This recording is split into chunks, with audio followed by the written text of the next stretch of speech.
name's Wray, and I'm an accredited Kanban trainer and consultant to organizations improving the flow of value. One of the questions I get as a trainer and coach to organizations is, should my Scrum team move from Scrum to Kanban? It's a great question. And let me clarify something first before I answer that with a couple of points. One is to know that Kanban and Scrum can work great together. There's nothing in Kanban that would prevent you from doing Scrum, and likewise, there's nothing in Scrum that would hold you back from doing Kanban. Kanban is an approach to visualize work, and you can do them both very successfully. But some teams struggle with some of the constraints of Scrum, and it might be a signal that you need to think about something else. And let me give you two of those reasons. One reason might be that your Scrum team is busting sprints. Now, what do I mean by that? What could be happening on a reoccurring basis is your Scrum team is attempting to successfully execute a sprint, and during the middle of the sprint, new work arrives. And that work's priority work. It's valuable work. Matter of fact, it's more valuable than the thing you're currently doing in the sprint. And what do? We get busted sprints.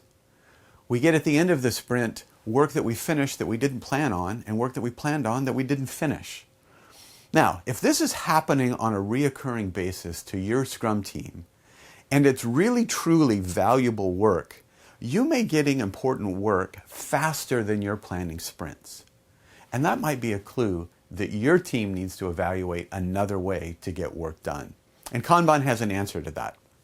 So, one reason why you might want to evaluate Kanban is this flexibility in how we start work. There's a second reason. You might have an issue with your Scrum team and your customer, and that is your customer doesn't understand what's happening inside a sprint. Now, what may cause that?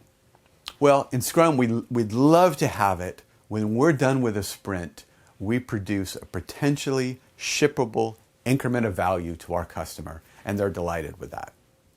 But that doesn't always happen. And sometimes the nature of our work, particularly when we're doing something other than software, is that we may not be able to have a shippable increment. And in order for the team to get the work done, it's got to be broken down. And sometimes it gets broken down in ways that our customers lose track of it.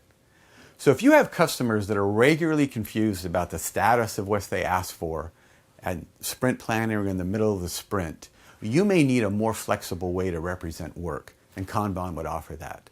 You can show work in a way that the customer gets it and your team can get it done.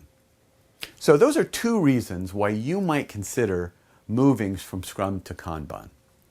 Still, tremendous frameworks in both of those methods to get work flowing and to get Agile value. If you'd like to learn more about Kanban and you'd like to learn more about how it can improve the flow of work, I encourage you, take a look at rocket9solutions.com/Kanban.